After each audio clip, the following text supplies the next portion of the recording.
This teaser comes from The House of Dead Maids by Clare B. Dunkle. It came out in September from Henry Holt. This is an arc, so what I'm reading could be different than the final version. It stars Tabby Aykroyd, 11-year-old maid of Seldom House, and this is one of her first of many disturbing encounters. I longed to see my new clothes, and as I stepped into the passage, I was just turning over in my mind where I might have seen a better mirror. When first I caught sight of the small figure in black, I thought it was my reflection.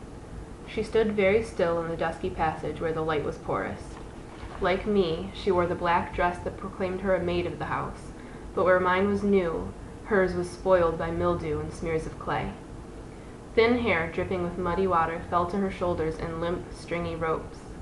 This was my companion of the night before, and she was dead. The dead hold no terrors for me. I have watched by the beds of those who have passed on, comforted by their sorrowless repose. But this little maid was a ghastly thing, all the more horrible because she stood before me. It wasn't the pallid hue of her grimy face that shocked me, or her little gray hands and feet. It was the holes where her eyes should have been, great round sockets of shadow. The dead girl opened her lips as if she meant to speak. Her mouth was another black pit like the black pits of her eyes. She was nothing but a hollowed-out skin plumped up with shadow. I had the horrible idea that if I were to scratch her, she would split open, and the darkness within her would come pouring out. I remember that she reached out a hand towards me, and I remember running away. I remember throwing open the door to the kitchen, and Mrs. Sexton's startled curse. I stood for long minutes by the bright sunlit window, my teeth chattering uncontrollably.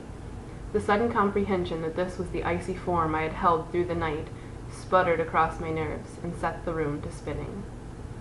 Then Mrs. Sexton brought a glass, and brandy coursed through me like fire. Sense returned, and with it an overpowering fervor. This had been a judgment upon me. I needed no other sign. "I'm going to church," I gasped. House of Dead Maids, Clare B. Dunkle.